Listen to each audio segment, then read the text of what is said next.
내년도 의대 증원이 확정된 가운데 윤석열 대통령이 의대 입시에 만전을 기해달라고 당부했습니다. 이와 함께 전공의들이 의료 현장으로 돌아올 수 있도록 최선을 다해달라고 말했는데요. 취재기자 연결해서 알아봅니다. 염혜원 기자.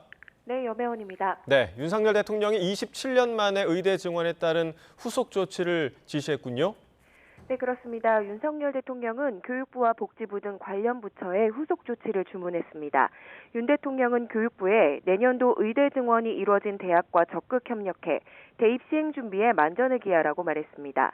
또 의대 교육의 질 저하 우려와 관련해 원활한 교육을 위해 필요한 조치를 취하라고 당부했습니다. 복지부에는 전공의들이 의료 현장으로 돌아와 환자 곁에서 수련을 마칠 수 있도록 최선을 다하라고 지시했습니다. 대통령실은 복귀를 거부하고 있는 전공의들에 대해 향후 상황에 따라 행정처분 시기와 범위, 방법 등을 검토하겠다고 밝혔습니다.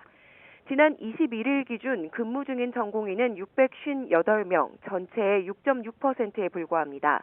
복지부는 지난주 전국 수련병원장에게 전공의 복귀 의사를 확인해달라는 내용의 공문을 보냈는데요. 수련병원장이나 진료과 과장이 나서서 전공의 전체를 대상으로 대면 상담을 진행해 이번 주에 제출해달라고 요청했습니다. 대통령실이 언급한 행정처분은 바로 전공의 3개월 면허 정지입니다. 이렇게 되면 수련 기간을 충족하지 못해서 전문의 자격 취득이 1년 이상 늦춰지게 됩니다. 하지만 집단 사직한 전공의들에게 모두 적용할 경우 향후 전문의 배출에 문제가 생길 수도 있어서 정부도 고심하고 있는 것으로 알려졌습니다. 네, 의대 증원이 확정된 상황 속에서 이제 수험생과 학부모들의 관심, 어떤 전형으로 늘어난 인원을 선발할까 이 부분일 텐데 지난해와 비교해서 변화가 큽니까? 네, 아무래도 변화가 클 수밖에 없는데요. 가장 관심을 모으는 건 지역 인재 전형의 규모입니다.